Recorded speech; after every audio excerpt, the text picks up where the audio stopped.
Hello' everyone, কি খবৰ আপোনালোকৰ? আশা কৰোঁ সকলো ভালে আছে আৰু মোৰো ভাল। মই মোৰ ভিডিঅ'টোৰ মাজলৈ সকলোকে স্বাগতম জনাইছোঁ। তেতিয়াহ'লে চাই থাকিব। আজি ঘৰতে বনাইছোঁ বহুত টেষ্টি খানা আৰু কিয় বনাইছোঁ গোটেই ব্লগটো চালে আপোনালোকে গম পাব। তেতিয়াহ'লে দেৰি নকৰি ফটাফট ব্লগটো চোৱাৰহে কথা। আৰু এই চব্জি কাটিব লৈছোঁ অমিতা, আলু, জিকা, ৰঙালাও আৰু পটল, এখন মিক্স চব্জি আৰু মায়ে ভাতখিনি বনাই আছে আৰু ইয়াত কটা মোৰ হৈ গ'ল ধুনীয়াকৈ। অকণমান মাক সহায় কৰি দিছোঁ আৰু এয়া চব্জিখিনি এতিয়া মই ফ্ৰিজত থ'মগৈ, যিহেতু বাহিৰত থ'লে শুকাই যায়। আৰু এয়া মই ধুনীয়াকৈ পলিথিন দুটাত ভৰাই লৈছোঁ আৰু এতিয়া ফ্ৰিজত ভৰাই থ'ম। এয়া ভৰাই লৈছোঁ স্কোৱাছ, জিকা, পটল এনেকৈ ভৰাই থৈছোঁ। যিহেতু আজি ভাইটিৰ বাৰ্থডে হয়, অকণমান গধূলি সময়ৰ কাৰণে বেলুন ফুকুৱাও ভণ্টি আৰু ময়ে। আৰু এয়া বাৰ্থডে, আজি ভাইটিৰ যিহেতু বাৰ্থডে হয় 2 অক্টোবৰ, তাৰ কাৰণে এয়া ভণ্টি হাই কৰি দিয়া। ভাইটি এতিয়া কেক কাটিং কৰিব আৰু কেকটো ধুনীয়াকৈ উলিয়াই লৈছোঁ ফ্ৰিজৰ পৰা। এয়া চিম্পুলকৈ আজি বনাব দিছিলোঁ কেকটো।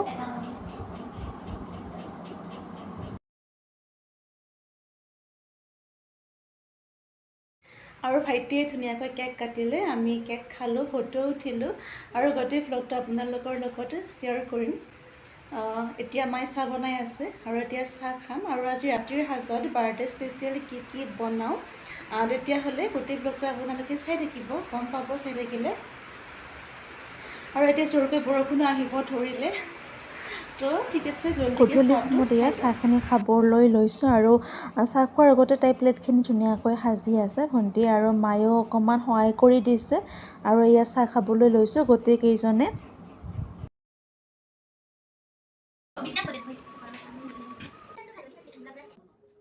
এয়া আহিছোঁ ভাত বনাবলৈ ৰাতিৰ সাজৰ কাৰণে আৰু মই আছোঁ চব্জি কাটি, লগতে ভণ্টিও কিছু চব্জি কাটিলে আৰু পিঁয়াজ, বিলাহী গোটেইখিনি কাটি লৈছোঁ এয়া।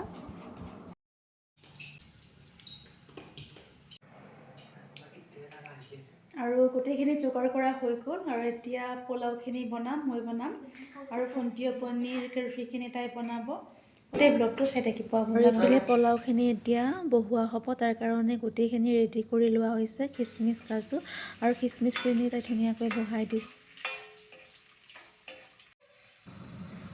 এয়া দেখিছেনে ইমান ধুনীয়াকৈ কিউট লাগিছে দেখিবলৈ।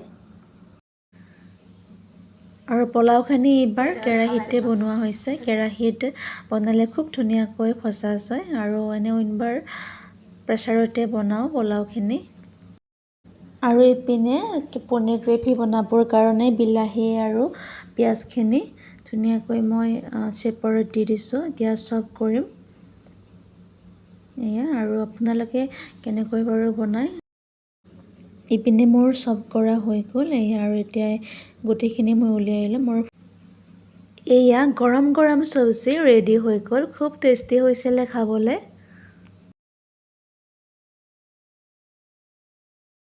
আৰু ভণ্টিৰ চব্জি এখন তাই বনাইছে ভেজ, সেইখন বনোৱা হৈ গ'ল, লগতে এতিয়া পনীৰ চব্জিখন তাই বনাই আছে আৰু ময়ো পোলাও বনালোঁ। মই চব্জিখিনি কাটিলোঁ আৰু এতিয়া চালাডটো বনাই দিওঁ আৰু গোটেইখিনি আমি মিলিজুলি কৰিছোঁ আৰু তাই এতিয়া পনীৰখিনি বহাই দিছে, মই অকণমান লাৰি দিওঁ আৰু গোটেই ব্লগটো আপোনালোকে চাই থাকিব। এয়া হৈছে পনীৰ গ্ৰেভিখন, প্ৰায় হ'বৰে হ'ব আৰু ডাঠ হৈ আহিছে, নময়ে থোৱা হ'ব।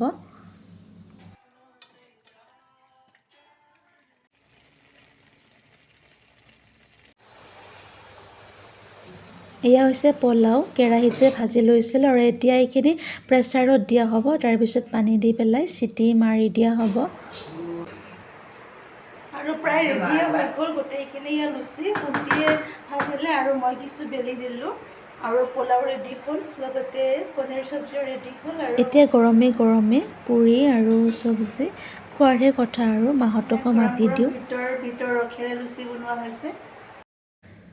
যিহেতু মায়ে বনাই থাকে, আজি মাক বনাবলৈ দিয়াই নাই, ভণ্টি আৰু মই দুজনীয়ে মিলি বনাইছোঁ। আৰু এয়া ৰেডি হৈ গ'ল গৰম চব্জি আৰু লগতে চালাড আৰু পনীৰ গ্ৰেভি পোলাও, আৰু এতিয়া খাওঁ। দেউতাই টিভি চাই আছে, দেউতাকো মাতি দিছোঁ আৰু মায়েও কিবা পঢ়ি আছিলে, মাকো মাতি দিছোঁ। আৰু এতিয়া গৰম গৰম পোলাও, পনীৰ গ্ৰেভি লগতে চব্জি আৰু চালাড খোৱাৰহে কথা।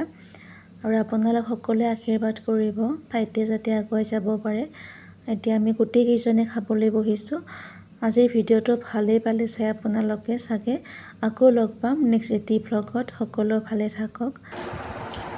বাই।